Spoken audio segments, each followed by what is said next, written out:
Saudações conspiradores, amigos do canal Realidade Fantástica.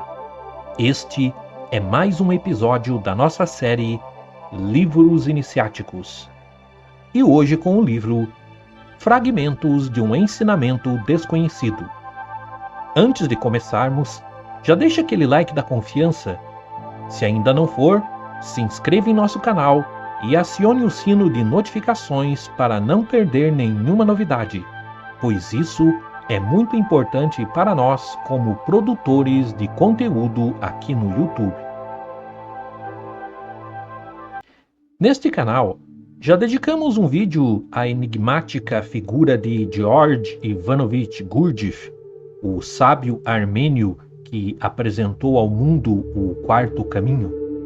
Contudo, Gurdjieff não teria sido tão conhecido e admirado se não fosse pelo livro de um de seus alunos, que o apresentou ao mundo.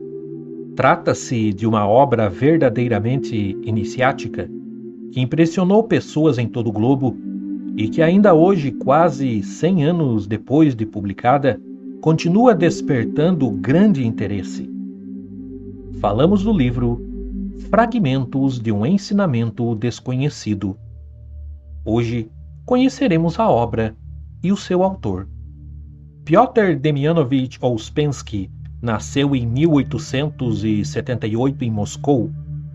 Em 1909, fixou residência em São Petersburgo, uma cidade cosmopolita e ocidentalizada, onde encontrou trabalho no jornal The Morning. Sua habilidade com a escrita o tornou conhecido e respeitado como jornalista, mas sua atenção estava totalmente focada nos mistérios da física, da psicologia, da filosofia e principalmente do ocultismo. Sua paixão pelo esoterismo o fez pesquisar várias linhas de conhecimento, como por exemplo a teosofia. Em 1910, Ouspensky publicou seu primeiro livro, chamado Quarta Dimensão, onde explorou as possibilidades de um mundo mais amplo do que o tridimensional. Em 1912, lançou seu segundo livro, o Tertium Organum, o terceiro cânon do pensamento, uma chave para os enigmas do mundo. Nele, propõe um novo paradigma de conhecimento, abrangendo os ensinamentos do misticismo oriental e ocidental. Ambos os livros fizeram sucesso, não só na Rússia, mas fora dela, atraindo a atenção de cientistas, filósofos e buscadores espirituais. Em 1913, aos 35 anos, Ouspensky decidiu pedir licença do trabalho e seguir rumo ao Extremo Oriente, onde esperava encontrar uma escola mística e um mestre verdadeiro. Seguiu para países como Índia, Sri Lanka e Egito, e meses depois, após incansável procura, voltou frustrado. Não obstante a multiplicidade de caminhos, gurus e estudantes espirituais que encontrara, não achou o que procurava. A inteligência acima da média e a extrema lucidez de Ouspensky pediam um caminho místico que não fosse unicamente devocional, mas que integrasse todos os aspectos necessários para uma evolução espiritual equilibrada dentro da sociedade e não afastada dela. Foi, em 1915, que se deu o fato que mudaria sua vida. Na redação do jornal onde trabalhava em São Petersburgo, caiu-lhe nas mãos um pequeno anúncio de um balé que seria encenado em sua cidade e que se chamava A Luta dos Magos. Curioso, procurou saber mais sobre o espetáculo. Foi quando tomou contato, em um café de Moscou, com Gurdjieff. Profundamente impressionado com a personalidade e com a extensão dos conhecimentos daquele estranho homem, bem como com a aura espiritual que se irradiava de todo o seu ser, Ouspensky julgou que sua busca por um mestre e por uma escola havia terminado. De fato, Ouspensky tornou-se um fervoroso discípulo de Gurdjieff, estudando sob a influência do mestre por um período de 10 anos, entre 1915 e 1924. Nesse interim, teve o cuidado de anotar vários aspectos sobre a personalidade de Gurdjieff e de seus ensinamentos. Foi dessas anotações que surgiu o livro Em Busca do Milagroso, Fragmentos de um Ensinamento Desconhecido, concluído em 1925 e autorizado por Gurdjieff. O livro só seria, contudo, publicado após a morte de Ouspensky em 1947. Nesse interim, Ouspensky publicou outras obras importantes, mas nenhuma captou a atenção e o entusiasmo do público como Fragmentos de um Ensinamento Desconhecido, que se tornou um sucesso mundial e um guia de estudo para inúmeros grupos e buscadores espirituais. Mas do que trata o livro? Autobiográfico, nele acompanhamos Ouspensky a partir do momento em que retornou do Oriente e encontrou Gurdjieff. O que ele buscara longe, um mestre espiritual, ele o encontrou em seu próprio país, perto de si. Ficamos conhecendo a fascinante personalidade de Gurdjieff, seus espantosos poderes e, principalmente, parte do seu estranho ensinamento, nunca antes apresentado ao público: o quarto caminho.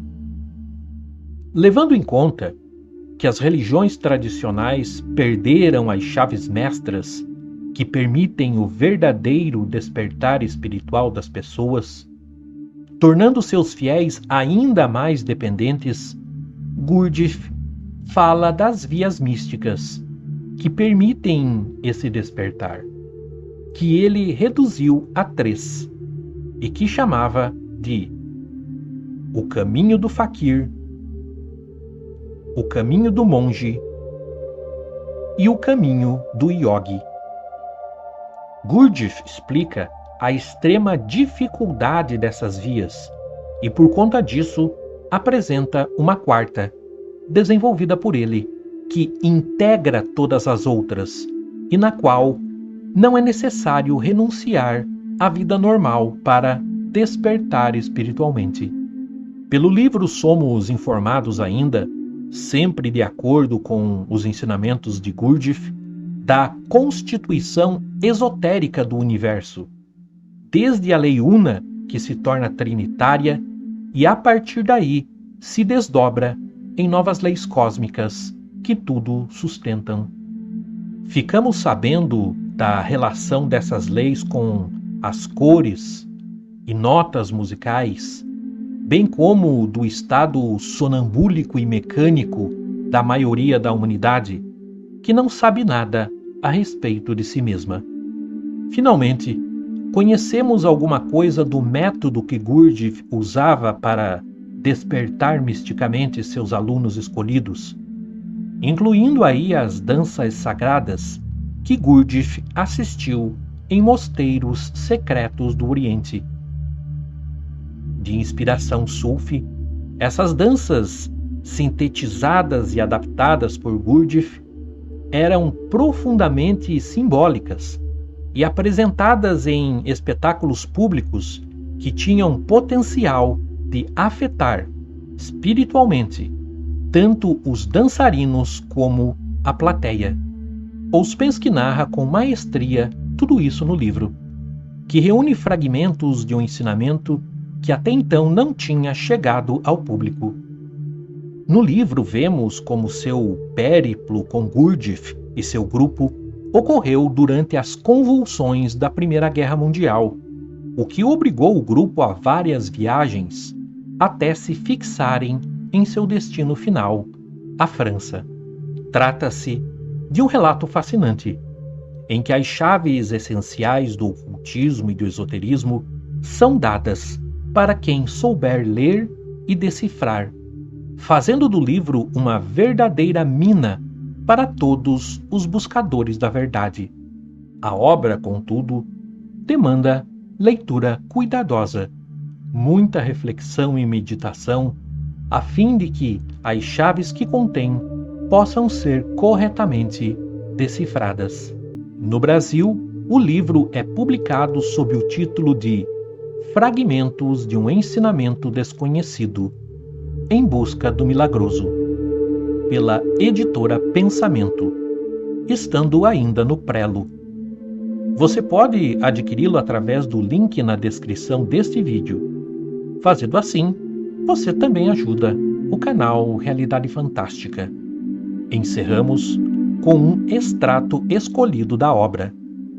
É Gurdjieff quem nos fala, dando um grande alerta sobre a falta de autoconhecimento. A civilização contemporânea quer autômatos. E as pessoas estão seguramente perdendo seus hábitos adquiridos de independência, transformando-se cada vez mais em robôs, não mais que engrenagens de suas máquinas. O homem torna-se um escravo voluntário. Não tem mais necessidade de grilhões externos.